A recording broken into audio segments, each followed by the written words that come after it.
안녕하십니까. 쌍문 이사동 방학 3동 출신 구의원 손혜영입니다. 구정질문에 앞서 그동안 제9대 도봉구의 전반기를 이끌어주셨던 강신만 의장님을 비롯하여 강철웅 부의장님, 그리고 이성민, 강혜란, 정승구 세 분의 상임위원장님께 깊은 감사의 말씀을 드립니다. 아울러 후반기에도 본 의원은 의원 본연의 역할에 충실하기 위해 더욱 겸손한 자세로 최선을 다하겠습니다. 그럼 구정질문을 바로 시작하겠습니다. 구청장님의 성실한 답변을 부탁드립니다. 행정에 있어 주민 의견의 반영은 필수적입니다. 행정의 독선을 방지하고 민주성과 대표성을 제고할 수 있기 때문입니다. 하지만 발바닥공원 온실하우스 설치는 그렇지 못했습니다. 무책임하고 독단적인 행정으로 비춰집니다. 지난 1월 발바닥공원에는 느닷없이 비닐하우스가 들어섰습니다. 부서에서 말하는 추진 근거는 설치 한 달 전인 12월 구청장님의 요청 사항이었습니다. 서대문구 온실 산책로 설치에서 영감을 얻으셨다 하십니다. 하지만 그 영감의 근원인 서대문구 온실조차 12월 중순에 개장했습니다. 구청장님의 아이디어가 현실에 구현되기까지 2달도 채 걸리지 않았습니다. 추진 방법 역시 빠른 시일 내에 제작 가능한 업체와의 수의계약이었습니다. 급하게 설치되었지만 큰 호응을 얻었다고 자화자찬하신 시설물은 주민들 사이에서 갈등의 씨앗이 되었습니다. 약 2,200만 원을 들여 주민들 간의 싸움을 조장한 셈입니다. 해당 시설물을 이용하시는 분들과 미관, 냄새, 주변 환경과의 조화 등을 이유로 반대하시는 분들이 치열하게 대립 중이십니다. 갈등에도 불구하고 구청장님께서는 특별한 문제가 없는 한 온실하우스를 졸치할 것이며 기온이 상승하면 측면을 개방하여 통풍을 원활히 하겠다라는 답변을 주셨습니다. 단순했던 설치 절차와 마찬가지로 숙고가 느껴지지 않는 답변입니다. 발바닥 공원을 직접 걸으며 고민의 시간을 가지셨다고 말씀하셨지만 치열한 고민은 느껴지지 않았습니다. 발바닥 공원은 주민 누구나 편안히 이용할 수 있도록 조성된 공용 공간으로 공원 이용자의 쾌적하고 안전한 이용에 주안점을 두고 공적 관리를 하고 있다고 말씀하셨습니다. 본 의원도 절실히 공감하는 바입니다. 하지만 온실 설치와 유지 과정에서는 말씀하신 공적 관리가 제대로 작동하지 않아 보입니다. 발바닥 공원은 애초 자연 생태 공원의 성격을 가진 장소이고 단순 휴식 공간을 넘어 환경 체험을 제공하는 장소입니다. 쇠파이프와 비닐이 어우러질 수 없는 공간입니다. 주민 모두 만족시킬 수 있는 대안도 분명히 있었을 것입니다. 보령 죽도 상화원에는 섬 전체와 조화를 이루는 2km 길이의 목재 회랑이 존재합니다. 보다 가까운 곳으로 양천구 오목공원에는 주변 녹음과 조화를 이루는 화이트톤의 지분 산책로가 존재합니다. 그 외에도 통유리로 된 산책로, 아케이드 형태의 산책로 등 비바람을 막아주는 야외 산책로의 형태는 다양합니다. 조금의 숙고만 있었더라도 비닐하우스를 선택하지는 않았을 것 같습니다. 중랑천 황토길도 같은 상황입니다. 힐링 산책로라는 이름으로 개장하였지만 얼마 지나지 않아 총 규모 800m가 넘는 스테인리스 분리난간이 설치되었습니다. 주민 의견 수렴 없이 설치된 높이 40에서 90cm에 달하는 난간은 두 산책로 사이를 완전히 단절시켰습니다. 약 1억 원의 비용을 들인 시설이지만 미관과 기능성 양면에서 효과를 거두지 못했습니다. 두 건 모두 가장 큰 문제는 주민의 의견을 제대로 수렴하지 않은 독단적 행정이었다는 점입니다. 행정에 있어 주민 의견 수렴은 정책의 실효성 증대, 문제 해결의 효율성 확보와도 직결됩니다. 특히 독단적인 행정은 지금과 같이 갈등을 증폭시키고 행정에 대한 주민의 신뢰를 손상시키는 결과를 초래합니다. 공정하고 평등한 행정을 위해 독단적인 행위를 시정하고 투명한 행정 실현을 위해 노력해야 할 것입니다. 이는 도봉구의 안전과 발전을 위해 필수적인 요소입니다. 구청장님 확실하게 답변해 주십시오. 여름이 되면 비닐을 개방하겠다 같은 단순 대책 외에 이번 건에 대한 근본적인 해결안은 부재한 것인지 답변해 주시고 앞으로의 구정 운영에 있어서 주민 의견 수렴과 민주적인 행정 실현에 대해 어떠한 생각을 갖고 계신지 답변 부탁드립니다.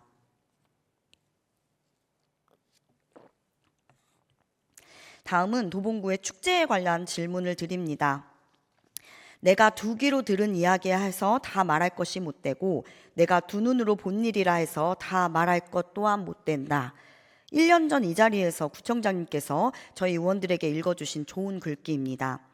하지만 오늘 본 의원은 말해야겠습니다. 두 눈과 두 귀로 겪은 일과 다른 일이 벌어졌기 때문입니다.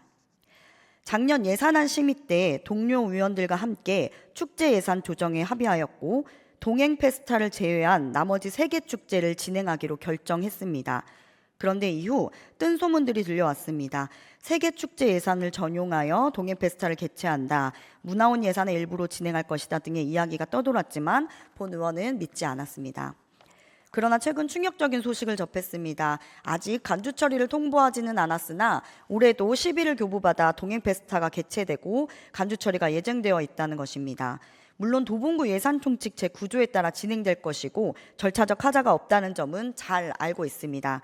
하지만 예결특위에서 간담회를 통해 개수 조정 후 전액 삭감된 예산을 직접적으로 되살리는 것은 의회의 예산 심의권을 심각하게 침해하는 처사로 받아들여집니다. 심지어 예산 삭감 바로 다음 달인 1월에 서울시 축제 육성 지원 사업에 동행 페스타로 접수하여 받은 예산입니다. 예산 절약을 위한 단순한 감액이 아니었습니다. 작년 10월 동행 페스타와 등축제는 결국 20일 간격을 두고 치러졌습니다. 하지만 구립 소년소녀 합창단 공연, 교향악단 공연, 지역 예술인 공연, 초청 가수 공연 등 주요 콘텐츠는 모두 동일했습니다. 유사한 행사를 같은 10월에 장소만 바꿔 진행할 이유는 없다고 보여집니다. 어느 순간부터 도봉구 축제에는 정체성이 사라졌습니다. 벚꽃 축제에서는 약 250m 구간의 등이 전시되었습니다. 그리고 정작 등 축제에서는 중심이 되어야 할 등은 촉청 가수에 가려 그들을 비추는 조명으로 전락했습니다. 최근 열린 5하트5 도봉봉 페스티벌도 마찬가지입니다. 축제명만 들었을 때 어떤 행사인지 짐작이 잘 안 가시겠지만 어린이날 행사였습니다. 5 사방복지, 5 독합스 등 구청장의 개인 브랜드 기준은 충실히 따랐지만 직업체험 등 어린이날 행사의 해칭 가치는 결여된 행사였습니다. 인근 자치구를 보더라도 중랑 장미축제, 노원 탈축제, 강북 맥주축제 등 규모의 차이는 있지만 명확한 정책성을 가지고 있습니다. 전국적으로 사례를 살펴봐도 확실한 정책성 없이 성공한 축제는 없습니다. 우리 도봉구 축제에도 가능성은 있습니다. 적어도 예산이 배정된 3개 축제는 각각 정월 대보름, 등, 벚꽃이라는 정체성을 가지고 있습니다. 하지만 동행 페스타는 최소한의 요건도 갖추지 못했습니다. 축제는 단순한 초청 가수 콘서트가 아니라 우리 도봉구만의 문화적 정체성을 드러내는 하나의 장이어야 합니다. 예산안 심의를 뛰어넘어 축제를 되살려 추가하기보다는 기존 축제를 잘 가다듬어 축제의 가치를 제고해야 한다고 생각합니다. 구청장님, 정말 이대로 동행 페스타를 강행하실 예정이신지, 장기적으로 도봉구만의 축제 정체성 정립에 대한 방안은 있으신지 답변을 부탁드립니다.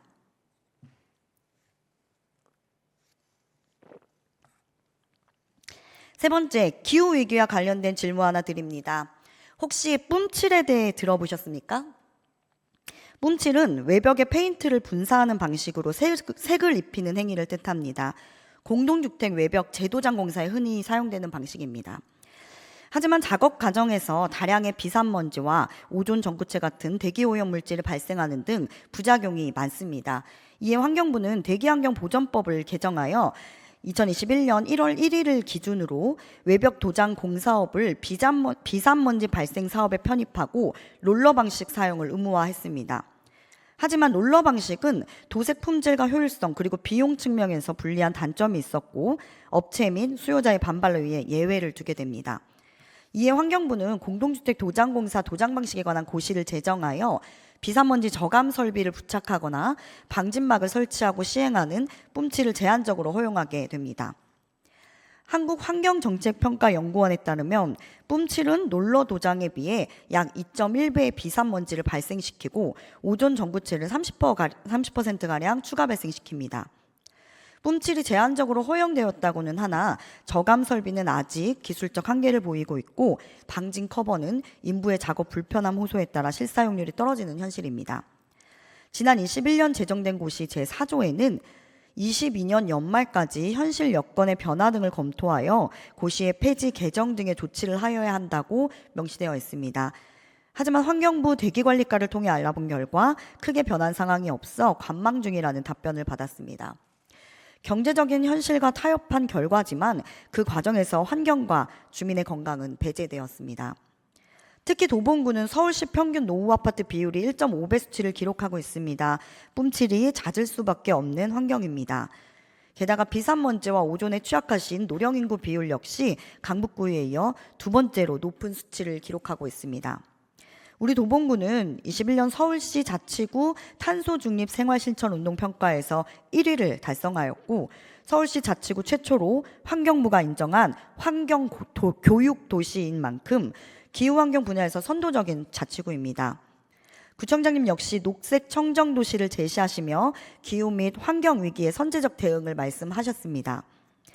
하지만 뿜칠로 인한 주민들의 불편은 여전히 간과되고 있습니다. 공사 과정에서 날리는 페인트 입자와 화학물질은 인근 주민들의 건강을 위협하고 있습니다. 특히 노인분들의 경우 호흡기에 치명적으로 작용할 가능성도 있습니다. 상황이 이렇지만 부서에서는 비산먼지 억제 조치 시행 여부 관한 단순 신고만 받고 있습니다.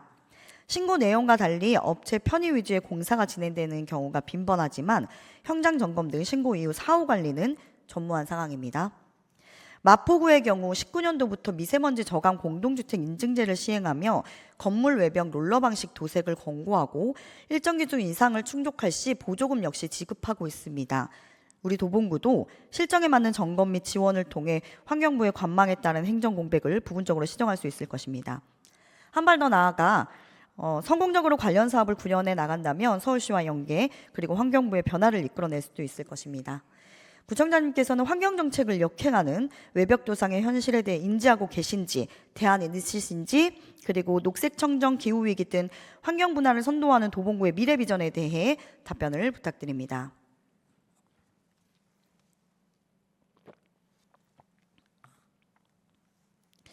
마지막으로 구청사 광장 공사 관련입니다.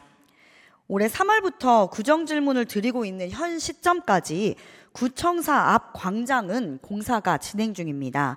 2018년 5억 6,700만 원을 들여 세 단장을 마친 공간이지만 또다시 6억 이상의 예산이 투척되고 있습니다. 5억 6,700만 원은 그대로 매몰 비용이 되었습니다. 다른 유용한 사업에 쓰일 수 있는 소중한 예산이 낭비된 것입니다. 큰 변화 역시 없었습니다. 잔디 비율을 줄여 석재 비율을 높이고 일부 휴식시설을 설치한 것이 전부입니다. 실제로 지나가시는 구민분들께 바뀐 점을 아시겠냐라고 물어봐도 특별히 모르겠다라는 반응이 대부분입니다. 매몰 비용을 발생시키고 효과마저 거두지 못한 사업은 정책 일관성을 의심하게 만듭니다. 도봉구청에 대한 구민의 신뢰성을 떨어뜨리며 특정 목적을 위한 사업인지 의문을 가지게 만듭니다. 공공재정의 효율적인 사용과 구정에 대한 신뢰를 위해 있어서는 안 되는 일입니다. 공사 진행 과정에서도 많은 문제점을 노출했습니다. 첫째, 무계약한 사업 일정입니다. 지난 9월 20일 날이 추워지기 전에 조경 공사를 시행해야 한다며 긴급 공고의 필요성이 언급됩니다. 그렇게 계약이 진행되었고 12월 25일에 마무리하는 일정이었습니다. 하지만 긴급 공고가 무색하게 추운 날씨를 언급하며 4월 1일에 공사를 시작하여 5월 31일에 끝나는 것으로 변경합니다. 그렇게 4월 공사 시작이 확정된 것 같았으나 봄이 되다 또다시 변경해서 3월 6일 공사가 재개되었습니다. 말씀드리면서도 헷갈릴 정도로 일정을 변경하셨습니다. 날씨를 이유로 두셨지만 기초적인 수준의 예측 실패로 보입니다. 신뢰성 있고 효율적인 공사가 진행되지 못했습니다. 두 번째는 성금 지급 문제입니다. 12월 8일 업체의 요청으로 노무비 제외 금액의 45%인 8,800만 원을 지급합니다. 하지만 정확히 일주일 후 추위를 이유로 착공을 연기하였고 나머지 예산은 모두 사고 이월되었지만 8,800만 원은 이미 지급을 마친 상황이었습니다. 일반적으로 자재 구입을 위해 성금을 지급하는 것이 관례로 알고 있습니다. 그러나 당초 계약 기간인 10월 26일부터 12월 25일까지 계약 기간이 있었고 12월 8일까지 공사를 진행하지 않은 업체의 성금 지급은 이해가 잘 가지 않습니다. 결국 봄이 돼서야 공사가 시작되었고 3달간 업체에 종잣돈을 맡겨놓은 꼴이 되었습니다. 효율적으로 예산이 사용되지 않았고 투명하게 관리가 되지 않았습니다. 셋째, 계약일 이후 공사 진행입니다. 마감일 기준으로 12월 25일에서 4월 30일, 5월 21일, 6월 21일 조경 공사 계약은 3차례 연장되었습니다. 최종적으로 모든 공사는 지난주 금요일에 마무리되었어야 합니다. 하지만 이번 주에도 여전히 공사는 진행되고 있습니다. 계약일 이후 추가 공사는 부실한 초기 계획을 뜻합니다. 공공사업을 계획하고 실행하는 것은 철저한 준비와 책임 있는 관리가 필수적입니다. 하지만 이번 공사는 3차례 연장에도 불구하고 추가 공사가 진행되었고 도봉구청이라는 기관의 신뢰성 저하까지 연결될 수도 있습니다. 지금도 공사가 마무리되지 않았으나 1차적인 마감 시간은 5월 5일 이전이었습니다. 구청장님께서 3만 명의 참여 인원을 예상하며 야심차게 준비하신 오하트오 도봉봉 페스티벌이 있었기 때문입니다. 3, 4월 우천으로 많은 작업이 미뤄졌고 공사장에서 일하시는 분들께 직접 여쭈어도 일정을 맞추기 매우 빡빡하다라는 답변을 하셨습니다. 하지만 구청장님의 성과를 위해 일정을 맞춰야 했고 속도의 비중을 둔 공사가 진행되었습니다. 단기적인 성과 과실을 위해 구민의 안전과 공공의 이익은 뒷전으로 밀렸습니다. 2차적인 마감 시간은 3차 계약 변경된 조경공사 마감일인 5월 21일 이전이었을 것입니다. 도봉구 어린이 안전박람회가 5월 20일, 21일에 있었기 때문입니다. 당초 4월 추진 계획이었던 행사였지만 구청 광사 공사로 인해 연기되었습니다. 어린이 위주의 야외 행사 성격상 날씨가 매우 중요하지만 공사 일정에 밀려 결국 최고 기온이 30도에 가까운 환경에서 진행되었습니다. 우리 굴의 미래인 어린이들마저 구청장님의 성과보다 중요하진 않았습니다. 이미 6억 이상 집행되었지만 공사가 끝날 기미는 보이지 않았습니다. 초대형 캐릭터 약 3,300만 원, 지붕시설인 퍼걸러 4,600만 원, 쿨링포구 약 6천만 원까지 약 1억 4천의 예산이 추가 집행되었고 심지어 추경으로는 구청사 주변 녹지 개선 명목으로 1억 3,600만 원이 또 올라왔었습니다. 6월 이후에는 서측 광장의 캠핑 컨셉 조성을 위해 텐트랑 빈백 등도 배치 예정이라고 합니다. 광장 개선 명목 예산의 끝이 있긴 한지 궁금합니다. 계절과 부서를 넘나들며 끊임없이 추가되고 있는 상황입니다. 초대형 응봉이 학봉위는 한 달 만에 다락원 체육공원으로 보내졌고 6월 말 청구 예정으로 알고 있습니다. 잔디광장에 배치하신다는 텐트와 빈백은 과연 현실성이 있는지 의문이 듭니다. 상시 배치일 경우 우천시 대안 방안은 있는지, 렌탈 방식일 경우 구민들의 소유가 있을지, 그리고 대응 인력은 충분한지 숙고가 선행되어야 할 것입니다. 구청장님께 묻습니다. 당초 예상보다 공사가 계속돼서 지연되는 명확한 이유는 무엇입니까? 또 앞서 지적한 대로 진행 과정상에 발견된 문제에 대해 철저한 규명을 해주십시오. 마지막으로 구정질문을 통해 구청장님께 요청드립니다. 보여주기식 행정을 멈춰주십시오. 표면적인 성과보다는 구민들이 직면한 실제적인 문제 해결이 시급합니다.